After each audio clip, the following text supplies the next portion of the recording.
Hello दोस्तों, आपका स्वागत है त्रिशक्ति एकेडमी में। और आज हम डिस्कस करेंगे उत्तराखंड पॉलिटेक्निक प्रवेश परीक्षा 2021 में आने वाले मोस्ट इम्पॉर्टेंट क्वेश्चंस की ए ग्रुप के लिए, जो कि इंजीनियरिंग ग्रुप के एग्ज़ाम में आएंगे। 100% आपको इसी प्रकार के जो क्वेश्चंस हैं वो आपको देखने के लिए मिलेंगे ए ग्रुप के एग्जामिनेशन में। प्रीवियस ईयर क्वेश्चंस हैं, इनका हमने देखिए मॉक टेस्ट बनाया है और हमने 5 मॉक टेस्ट पहले ही हम चैनल पर अपलोड कर चुके हैं। तो जिन स्टूडेंट्स ने वो मॉक टेस्ट नहीं देखे हैं वो जी प्लेलिस्ट 2021 पर जाकर उन वीडियोस को देख सकता है और मॉक टेस्ट लगा सकता है। और इसकी पीडीएफ अगर आपको चाहिए तो आप टेलीग्राम चैनल पर हमें जो है ज्वाइन कर लें, वहाँ पर आपको सारी पीडीएफ देखिए वीडियो से पहले मिल जाती हैं।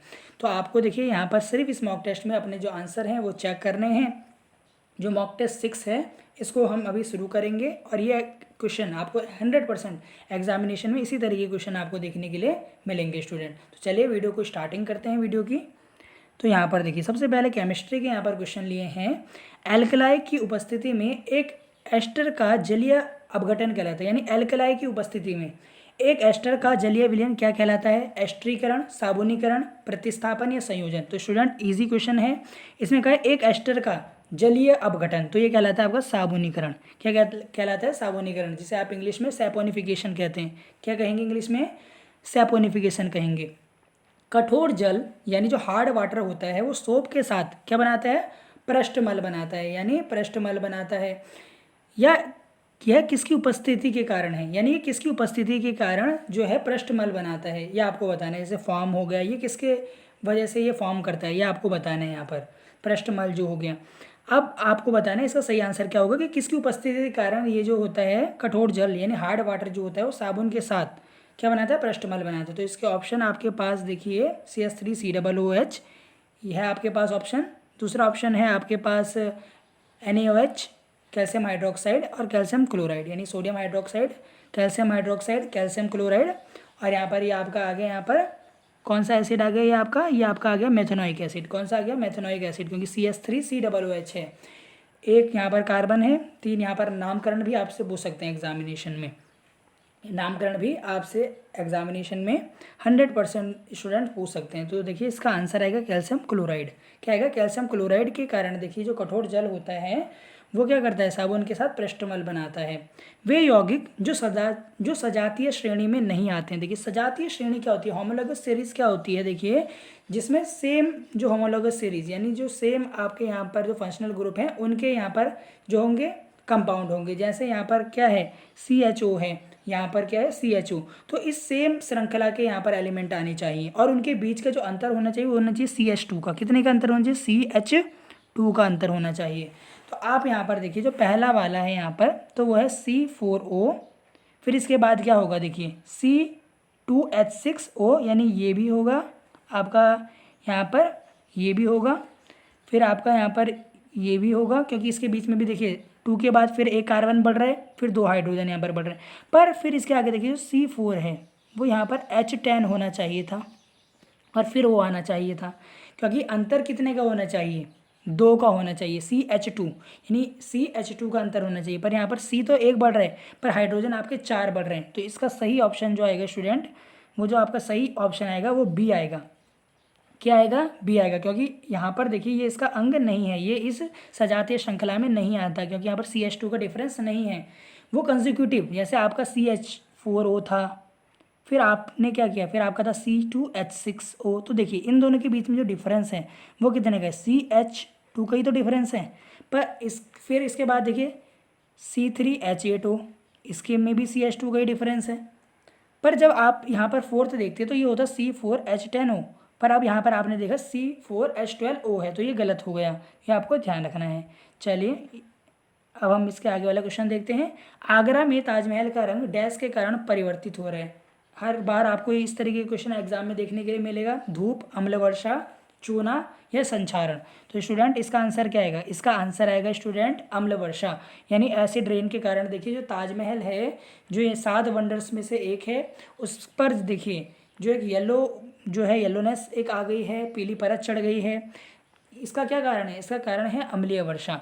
प्रति अम्ल को कम के लिए प्रयुक्त करते हैं। देखिए प्रति अम्ल डैश को कम करने के लिए प्रयुक्त करते हैं। किसको कम करने के लिए आप प्रति अम्ल का इस्तेमाल करते हैं? शरीर में दर्द को, अम्लीयता को, क्षारीयता को या सिर दर्द को? तो अम्लीयता को, एसिडिटी को कम करने के लिए आप प्रति अम्ल, जिसको आप इंग्लिश में एंटासिड बोलते हैं, क्या बोलते हैं? एंटासिड, इसका आप उपयोग करते हैं स्टूडेंट, इसका आप क्या करते हैं?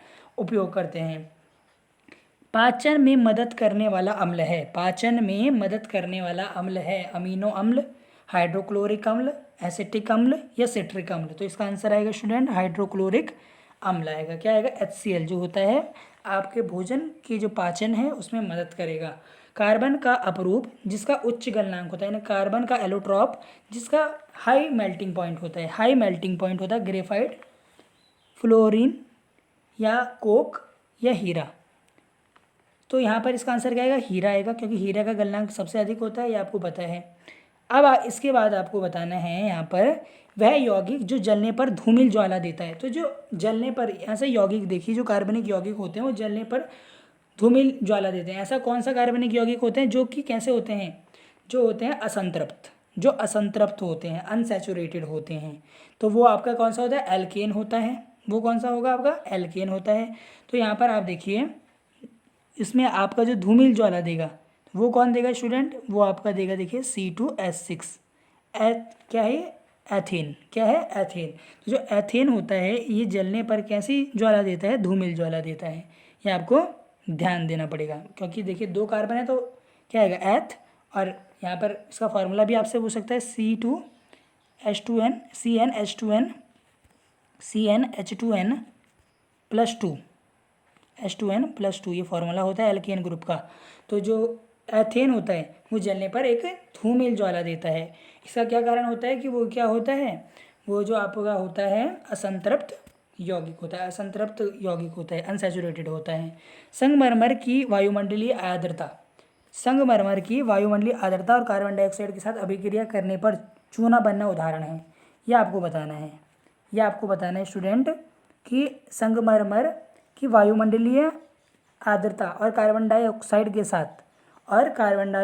के साथ अगर आप इसकी क्या करें? रिएक्शन करवाएं तो चूना बनता है। तो ये कौन सा आपका रिएक्शन है? कौन सी रिएक्शन है? ये आपको यहाँ पर बताना है। ये आपको बताना है कि इसकी कौन सी रिएक्शन है स्टूडेंट। तो ये कौन सी रिएक्शन है? देखिए इसमें आपने क्या मिलाया? इसमें आपने मिलाया देखिए calcium carbonate plus carbon dioxide plus H2O, आर्द्रता भी है। तो आपका क्या बनता है? कैल्शियम हाइड्रोक्साइड बनता है। तो ये कौन सी अभिक्रिया होगी? Combination reaction. कौन सी अभिक्रिया हो गई? कॉम्बिनेशन रिएक्शन, जिसको आप क्या बोलते हैं? संयोजन अभिक्रिया बोलते हैं। कौन सी बोलते हैं? क्या बोलते हैं इसको आप? संयोजन अभिक्रिया बोलते हैं। कौन सी बोलेंगे? संयोजन अभिक्रिया बोलेंगे। तो यहाँ पर आप इसको योगात्मक अभिक्रिया भी बोल सकते हैं, क्योंकि देखिए कॉम्बिनेशन है, एक तरीके से कॉम्बिनेशन है, तो ये भी आप इसे बोल सकते हैं।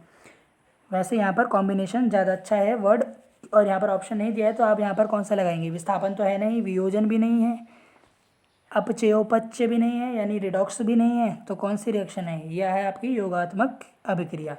बैरियम किस तत्व के सल्फेट को विस्थापित कर देता है? बैरियम किस तत्व को उसके सल्फेट से अलग कर देता है? देखिए तो आपने डबल डिस्प्लेसमेंट रिएक्शन पढ़ी होगी, barium chloride plus sodium sulphate होता है। तो ये जो बैरियम है ये सोडियम को इसके सल्फेट से अलग कर देता है और आपका बैरियम सल्फेट बना देता है, और यहाँ पर NaCl बना देता है। तो यहाँ पर जो बैरियम है वो किसके सल्फेट को हटा देता है? सोडियम के। तो यहाँ पर आंसर क्या आएगा? सोडियम आएगा। क्या आंसर आएगा स्टूडेंट? सोडियम आएगा। तो यहाँ पर आंसर क्या आएगा? सोडियम। तो यहाँ पर ए ऑप्शन जो है वो बिल्कुल सही जवाब है, सोडियम। ये आपको ध्यान रखना है। ग्लूकोज का विघटन है। देखिए विघटन, किसी भी चीज़ का विघटन हो रहा है, किसी भी चीज़ का देखिए विघटन हो रहा है तो वहाँ पर क्या होता है? हीट आपकी क्या की जाती है? हीट वहाँ पर एब्जॉर्ब की जाती है। तो ये अभिक्रिया आपकी होती है ऊष्माशोषी अभिक्रिया। कौन सी होगी? ऊष्माशोषी अभिक्रिया, जिसको आप क्या बोलते हैं? एंडोथर्मिक रिएक्शन बोलते हैं। प्लास्टर ऑफ पेरिस का फॉर्मूला आपको बताना है, calcium sulphate hemihydrate, B option है। अगर आपसे जिप्सम पूछता तो ये ऑप्शन होता। एसिटिक अम्ल CH3COOH, इसको आप एसिटिक अम्ल भी बोल सकते हैं, प्लस NaOH, इसकी अभिक्रिया करेंगे तो क्या बनेगा? CH3COONA। तो आपको बताना है, देखिए जब यहाँ पर एक लवण बनेगा इन दोनों को मिलाकर, वो लवण होगा CH3 COONE, यही होगा, बिल्कुल यही होगा। अब यही अगर आपका यहाँ पर लवण बना है तो आपको बताना है ये जो लवण होता है इसका pH किसके बराबर होगा, 7 से कम, 7 के बराबर, 7 से अधिक या 14 के बराबर। तो स्टूडेंट इसका जो pH होगा वो 7 के बराबर होगा, क्योंकि एक उदासीन, ये आपका एक उदासीन लवण बनेगा। और उदासीन जो लवण होता है, न्यूट्रल आपका एक लवण बना है, तो इसका जो pH है वो 7 के बराबर होगा। वह धातु जो अपने मूल अवस्था में नहीं पाई जाती, आपको वह धातु बतानी है जो अपने मूल अवस्था में नहीं पाई जाती। तो स्टूडेंट प्लेटिनियम है, कॉपर है, आयरन है और सिल्वर है। तो इसमें से आपको बताना है, तो इसका आएगा आयरन, क्योंकि आयरन ज़्यादातर देखिए कार्बन ओर में पाया जाता है। कहाँ पर? ओर में पाया जाएगा। कहाँ पर पाया जाता है? ओर में। अयस्क में पाया जाता है अलग अलग रूप में, कार्बोनेट रूप में, सल्फाइड रूप में, ऑक्साइड रूप में। तो आयरन जो होता है वो अपनी मूल अवस्था में नहीं पाया जाता। तो सी ऑप्शन जो है बिल्कुल सही आएगा यहाँ पर जवाब। देखिए, जैविक विकास के समर्थन में क्या प्रमाण है, यानी जो एविडेंस है एवोल्यूशन के फेवर में, वो आपको बताने हैं। पहला है जंतुओं को तुलनात्मक शरीर रचना के विकास के प्रमाण, ये मिले हैं बिल्कुल एवोल्यूशन से। दूसरा, अवशेषी अंगों के विकास का प्रमाण, ये भी मिला है। यौगिकी से विकास के प्रमाण, ये भी मिला है। और यह सब मिले हैं। तो इसमें तो सभी आएगा कि ये सारे प्रमाण मिलते हैं आपको जैविक विकास के समर्थन में। पौधे का कौन सा भाग बीजों में विकसित होता है, पौधे का कौन सा भाग बीजों में विकसित होता है, यह आपको बताना है। ओवेरी, अंडाशय, परागकण, बीजांड या इनमें से कोई नहीं। तो इंग्लिश में मैं आपको बता दूं, ए है ओवरी, दूसरा है आपके पास पॉलन ग्रेन, तीसरा है आपके पास ओव्यूल्स। तो इसका आंसर क्या आएगा स्टूडेंट? ओव्यूल्स आएगा। क्या आएगा? जिसे आप क्या बोल रहे हैं? बीजांड बोल रहे हैं। क्या बोल रहे हैं? बीजांड। ये आपको बताना है in plants part developing into seed, आपको बताना है पौधे का वह भाग जो बीजों में विकसित होता है, जो बीजों में विकसित होता है, तो वो होता है बीजांड यानी ओव्यूल्स। इसका सही आंसर आएगा। क्या आएगा? ओव्यूल्स इसका सही आंसर आएगा। जीवों में नर युग्मक है, यानी आपको जो है मेल गैमेट बताना है। तो ये तो सिंपल है, स्पर्म, शुक्राणु जिसे आप कहते हैं, ये इसका आंसर आएगा। फूलों का कौन सा भाग फल में बदलता है, फूलों का कौन सा भाग फल में बदलता है, फूलों का आपको बताना कौन सा भाग जो है वो फल में बदलता है। पुंकेसर, स्त्रीकेसर, अंडाशय या बीज। तो यहाँ पर स्टूडेंट्स इसका क्या आंसर आएगा? अंडाशय। क्या आएगा? अंडाशय। क्या आएगा? फूल का वह भाग जो फल में बदलता है। Which part of flower change into fruit. तो इसका आंसर क्या आएगा? अंडाशय आएगा, ओवरी आएगा। क्या आएगा? ओवरी। ये आपको ध्यान रखना है। खंडित शारीरिक भागों को आपको पता है इस तरीके से खंडित, इस तरीके से रीजनरेशन होती है। इसमें जो खंडित भाग होते हैं ये आपस में क्या होते हैं? पुनः जुड़ जाते हैं आपस में। तो इसे आप क्या कहते हैं? कलम लगाना कहते हैं, पुनर्जनन कहते हैं, दाब लगाना कहते हैं। डी ऑप्शन तो दिख नहीं रहे है वहाँ पर, जनन यानी रिप्रोडक्शन। तो इसका आंसर आएगा पुनर्जनन, जिसको आप रीजनरेशन कहते हैं। क्या कहते हैं? रीजनरेशन कहते हैं। ये आपको ध्यान रखना है। और किस में होता है ये भी आपसे पूछा जाएगा, स्पाइरोगाइरा में आपको देखने के लिए मिलता है रीजनरेशन। इस तरह के क्वेश्चन आपसे पूछे जाते हैं। प्लासेंटा में आपको देखने के लिए मिलता है रीजनरेशन। इस तरीके से एग्जाम में आपसे पूछा जाएगा। तो इंपॉर्टेंट क्वेश्चन है सारे। एक व्यक्ति समाचार पत्र को सहजता से पढ़ने के लिए आंखों से दूर रखकर पढ़ता है। एक व्यक्ति है वो समाचार पत्र पढ़ता है स्टूडेंट, तो वो समाचार पत्र को आंखों से दूर रखता है, यानी उसको पास का नहीं दिख रहा, उसको पास का नहीं दिख रहा है। इसका अर्थ है अगर उसको पास का नहीं दिख रहा है तो उसको कौन सा दृष्टि दोष है? दूर दृष्टि दोष है। दूर दृष्टि दोष है। इसका मतलब क्या है कि दूर का तो दिखाई देता है परंतु पास का नहीं दिखाई देता है। इंग्लिश में आप इसे हाइपरमेट्रोपिया कहते हैं स्टूडेंट। क्या कहते हैं? हाइपरमेट्रोपिया कहते हैं। अब दूसरा क्वेश्चन देखिए, 200 वोल्ट की लाइन से जुड़े 5 एम्पियर विद्युत धारा, यानी करंट जो है आपकी 5 एम्पियर है, वोल्टेज दी है 200 वोल्ट, 400 ओम के कितने प्रतिरोधकों की आवश्यकता होगी? देखिए, तो हमने यहाँ पर माना, यहाँ पर देखिए सबसे पहले आप यहाँ से क्या निकाल दें? एक रेजिस्टेंस निकाल दें, क्योंकि वी दिया है, आई दिया है, तो आप आर निकाल दें। क्या निकाल देंगे? आर निकाल देंगे। यहाँ से 200 बट्टे क्या हो जाएगा? आप क्या निकाल दें? पहले यहाँ से आर निकाल दें। क्या निकाल दें? आर निकाल दें। तो यहाँ पर आपको कितना दिया है? आपको पता है वी बराबर आई आर होता है। तो अगर आप आर यहाँ पर निकालेंगे स्टूडेंट, आपको क्या निकालना है? आर निकालना है। तो आर यहाँ पर आ जाएगा 40। क्या आ जाएगा? जब आप इसको 5 से डिवाइड करेंगे तो ये आपके पास आ जाएगा 40। तो आपके पास जो रेजिस्टेंस आ गई यहाँ से, ये आ गई 40, रेजिस्टेंस आ गई आपके पास 40 ओम। अब ये रेजिस्टेंस तो टोटल इक्विवेलेंट रेजिस्टेंस है, पर उसने बोला कि कितने 400 के यहाँ पर प्रतिरोधकों की आवश्यकता पड़ेगी। तो जब हम इन प्रतिरोधकों को पैरेलल में लगाते हैं तो 1/400 प्लस 1/400 n टाइम्स, हमें पता नहीं कि कितने लगाने हैं, अप टू n हमने मान लिया, तो ये आएगा आपका n/400। और ये रेजिस्टेंस आपको कुल रेजिस्टेंस पता है 1 मतलब यहाँ पर कितना आएगा 40 आएगा। तो ये n आपका कितना आएगा स्टूडेंट, 4 से 4 कटा, ये आएगा 10, यानी आपको 10 प्रतिरोधकों की आवश्यकता होगी। कितने प्रतिरोध आपको लगाने पड़ेंगे, 10 प्रतिरोध लगाने पड़ेंगे। अच्छा क्वेश्चन है, एग्जाम में पूछा जा सकता है, एग्जाम में पूछा जा सकता है कितने प्रतिरोध लगाने। तो सबसे पहले आपने यहाँ से क्या निकाला, रेजिस्टेंस निकाला, प्रतिरोध निकाला, फिर आपने वो जो इक्विवेलेंट प्रतिरोध था उसको बराबर में रख दिया, जो आपका रेजिस्टेंस का फॉर्मूला है पैरेलल में। इस तरीके से आपने इसको लगा दिया 1/R1 1/R2 up to n resistance आपने लगाए। अभी आपको पता नहीं था, अब आपको n की वैल्यू पता चल गई कि 10 रेजिस्टेंस लगाने पर यहाँ पर आपको कितने की आएगा, फिर आपका 40 का क्या आएगा टोटल रेजिस्टेंस आएगा, ये आपको ध्यान रखना है। अब देखिए एक विद्युत हीटर में किसमें स्टूडेंट, एक विद्युत हीटर में 1 किलोवाट दर्शाया गया, यानी पावर आपको दे दी 1 किलोवाट। तो इसको मैं वाट में बदलने के लिए 1000 से गुणा करूँगा तो 10⁻³ वाट हो गया। आपको बोला कि प्रति घंटा 1 घंटे में, टाइम भी दे दिया 1 आवर में कितनी उसमें निकलेगी, तो हीट आपको निकालनी है। तो पावर इंटू टाइम, हीट भी एनर्जी होती है और एनर्जी का फार्मूला होता है पावर इंटू टाइम। तो पावर आगे 10⁻3, टाइम आ गया 1 घंटा, 1 घंटे में 60 मिनट, 60 मिनट में 60 सेकंड। तो आपका कितना आ जाएगा 3600 इंटू 10⁻3 जूल। तो यहाँ पर क्या आंसर आएगा, यहाँ पर क्या आंसर आएगा स्टूडेंट, सी ऑप्शन जो है बिल्कुल सही आंसर है। जिन भी स्टूडेंट ने सी ऑप्शन लगाए बिल्कुल सही जवाब दिया है। एक अवतल लेंस, एक अवतल द्वारा, यहाँ पर देखिए कुछ नहीं दिखाया गया, लिखा हुआ है एक अवतल, यहाँ पर दर्पण आना चाहिए। एक अवतल दर्पण द्वारा एक वस्तु का आभासी प्रतिबिंब प्राप्त करने के लिए वस्तु कहाँ पर रखी होनी चाहिए। तो देखिए जब भी आभासी प्रतिबिंब आपको प्राप्त करना है, कैसा प्रतिबिंब आपको प्राप्त करना है स्टूडेंट, आभासी। तो जो आपका ऑब्जेक्ट है वो मुख्य फोकस और ध्रुव के बीच में रखा जाना चाहिए। कहाँ पर रखा जाना चाहिए, मुख्य फोकस और ध्रुव के बीच में, यानी ये आपका फोकस हो गया। और यहाँ पर आपका कोई ऑब्जेक्ट अगर हम रखेंगे स्टूडेंट, यहाँ पर अगर आपका कोई ऑब्जेक्ट रखेंगे तो ये आपका कहाँ पर बनेगा, ये आपका बनेगा इस तरीके से, ये आपका आभासी यहाँ पर प्रतिबिंब बनेगा। तो मुख्य फोकस और ध्रुव के बीच रखने पर ये होगा। तो ये इसका आंसर आ गया डी। अब देखिए यदि वायु से जल का अपवर्तनांक, यानी आपको दे दिया वायु से जल का अपवर्तनांक दे दिया, आपको निकालना है जल से वायु का, आपको निकालना है जल से, आपको दिया वायु से जल का अपवर्तनांक 4/3।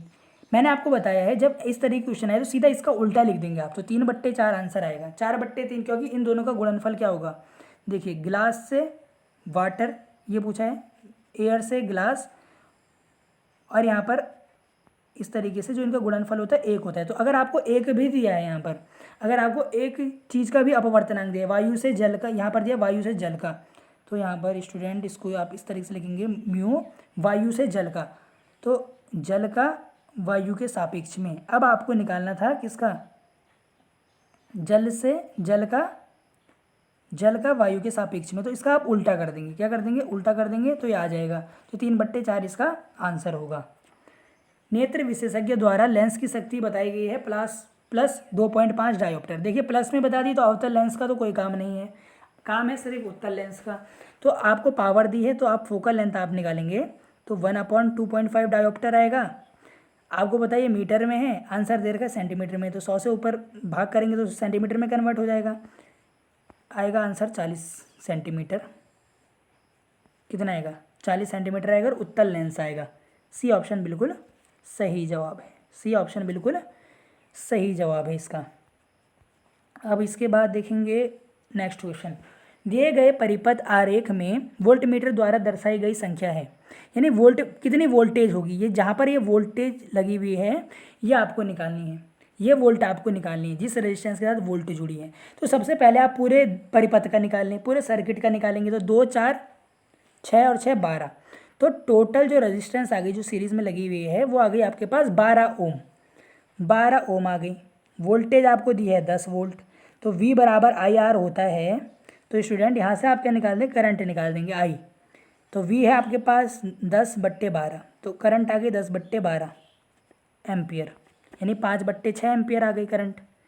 आई क्या आ गया आपके पास, आई आ गया 5/6 एम्पियर।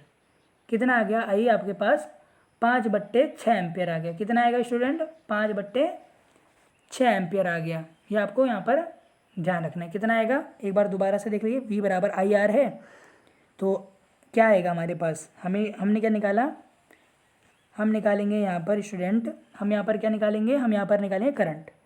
क्या निकालेंगे हम यहाँ पर, V बराबर आई आर होता है, तो यहाँ पर हमें करंट निकालना है, तो V/R।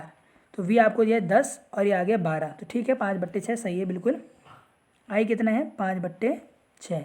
आई कितना है यहाँ पर, 5/6 है। अब आपको देखिए यहाँ पर ये वोल्टेज निकालनी है, तो यहाँ पर आप V का फॉर्मूला लगाएंगे, तो V बराबर होगा आई आर। आई आपको पता है 5/6 इंटू आर, रजिस्टेंस यहाँ पे 6, तो यहाँ पर आप लिख देंगे 5/6 गुणा 6, तो आंसर आएगा 5 वोल्ट। तो वोल्टेज कितनी आ जाएगी, 5। कितनी आएगी वोल्टेज, 5 वोल्ट आएगी। एक बार दोबारा आपको समझा देता हूँ। सबसे पहले आपने जितने भी यहाँ पर जो रेजिस्टेंस सीरीज में जोड़े थे, इनका एक इक्विवेलेंट रेजिस्टेंस निकाल लिया 12 ओम। वोल्टेज आपको टोटल दी है 10 वोल्ट, तो यहाँ से आप क्या निकाल देंगे, करंट निकाल देंगे 5/6 फॉर्मूले से। 5/6 आपने निकाल दिया, 5/6 आपने निकाल दिया। अब आपको यहाँ पर निकालना है इस रेजिस्टेंस में, तो आर आपको पता है 6 ओम है, तो आपको यहाँ पर क्या निकालना है, आपको निकालना है V। तो V बराबर होता है आई आर। तो अब आई क्या है आपके पास, 5/6 गुणा 6, 6 से 6 कटा, आंसर आया 5 वोल्ट। तो आंसर कितना आएगा, 5 वोल्ट आएगा। जित भी स्टूडेंट ने 5 आंसर दिए बिल्कुल सही जवाब है। चलिए आगे बढ़ते हैं, यहाँ पर मैथमेटिक्स के क्वेश्चन कर लेते हैं। इस तरीके का क्वेश्चन आ गया आपके पास, इस तरीके का क्वेश्चन आ जाए आपके पास, तो आप कैसे करेंगे, कुछ नहीं, इसको आप 2-3 तरीके से अलग अलग एन की वैल्यू निकालनी है पहले में। तो देखिए √3 इंटू √3 इंटू √3 इंटू √3 इंटू √3 5 बार लिखा है, तो मैं इसको लिख सकता हूँ 3 की घात 2 इंटू √3 लिख सकता हूँ इधर। इसको आप खोल देंगे तो ये आ जाएगा, इंटू इसको हम लिख सकते हैं 3 के स्क्वायर का भी स्क्वायर, तो 3 की घात 4 लिख सकते हैं, 3 की घात n, और यहाँ पर है 3√3। अब देखिए स्टूडेंट कितना आसान हो गया, √3 से √3 कटा, 1 3 से 1 3 कटा। अब यहाँ पे बचा 3 1 + 4 बराबर 3 की घात n, तो n आ गया 5, सिंपल है, n आ गया 5। ज़्यादा देखिए ज़्यादा कठिन क्वेश्चन नहीं है, सिंपल क्वेश्चन है। आप किस तरीके से सिंपल बनाते हैं ये आप पर निर्भर करता है। तो यहाँ पर आंसर कितना है, यहाँ पर आंसर आया 5। कितना आया आंसर, 5 आएगा। कितना आएगा आंसर, 5 आएगा। ये आपको ध्यान रखना, आंसर कितना आएगा, 5 आएगा। कितना आएगा, 5 आएगा इसका आंसर। तो आंसर स्टूडेंट इसका आ गया 5, बिल्कुल सही जवाब है 5 अगर आपने दिया। अब इस तरीके के क्वेश्चन मैंने कल आपको टेलीग्राम में भी बताया था कि इस तरीके के क्वेश्चन आपके आते हैं, तो ये भी एक क्वेश्चन मैंने यहाँ पर लिया है। तो देखिए x की घात 4 प्लस x 1/x की घात 4 बराबर दे रखा है 119। तो अब आप इस क्वेश्चन को कैसे सॉल्व करेंगे, ये बहुत इंपॉर्टेंट क्वेश्चन है। तो देखिए आप इसको एक्स स्क्वायर, इसको आप क्या बनाने की कोशिश करें, a + b का होल स्क्वायर बनाने की कोशिश करें।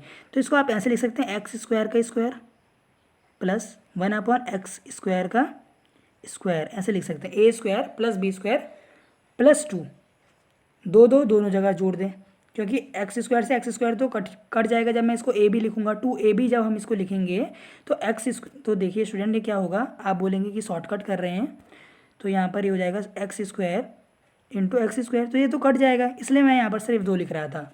तो यहाँ पर आप इसको 2 लिख दें, प्लस का 2, इधर भी आप प्लस का 2 कर दें, क्योंकि दोनों चीज़ें अगर आपको कोई चीज़ करनी है तो दोनों साइड करनी पड़ेगी। तो यहाँ पर आ गया 121। अब ये क्या बन गया आपके पास, ये बन गया आपके पास एक्स स्क्वायर, ये बन गया स्टूडेंट आपके पास x square plus 1/x square का होल स्क्वायर, ये बन गया बिल्कुल। ये आपका 121, ये आपका कितना हो गया, यहाँ पर 119 है, बिल्कुल ठीक है, ये सही है यहाँ पर बिल्कुल। अब आप क्या करेंगे, यहाँ पर ये 2ab हो गया, ये पूरा ये आपका बन गया बराबर 121। जब आप इसको यहाँ अंडर रूट में ले जाएंगे तो यहाँ पर आपके पास एक वैल्यू आ जाएगी x square plus 1/x square की, एक वैल्यू आ जाएगी अंडर रूट 121 जो कि 11 होता है। एक वैल्यू यहाँ से आपको पता चली x square plus 1/x square की, आपको निकालना है x³ माइनस 1/x के क्यूब। तो इसके लिए आपको क्या निकालना जरूरी है, x माइनस, अब देखिए ये फार्मूला आप कब लगाएंगे, ये फार्मूला देखिए ये आपका फार्मूला होता है, इस फार्मूले को लगाने के लिए स्टूडेंट आप ये वाला फार्मूला लगा सकते हैं a - b की होल क्यूब, ए क्यूब माइनस बी क्यूब, ये फार्मूला होता है। और यही आपको निकालना है, यही आपको निकालना है, यही आपको स्टूडेंट निकालना है। -3 x-1x, यही वैल्यू होती है बिल्कुल। अब देखिए स्टूडेंट, हमें ये तो पता ही नहीं x-1x। अगर ये हमें पता होता तो हम इसको आसानी से कर लेते। तो अब x-1x को कैसे निकालेंगे? हम इसको निकालेंगे स्टूडेंट x-1/x के होल स्क्वायर से। यहाँ से हम इसको निकाल सकते हैं। क्यों? क्योंकि हमें पता है x² + 1/x² का मान कितना है? 11 है। अब देखिए, अगर आप इसको यहाँ पर खोलते हैं तो ये आएगा x² + 1/x² माइनस का 2, यही आएगा आपके पास माइनस का 2। तो ये वैल्यू आपके पास 11 है।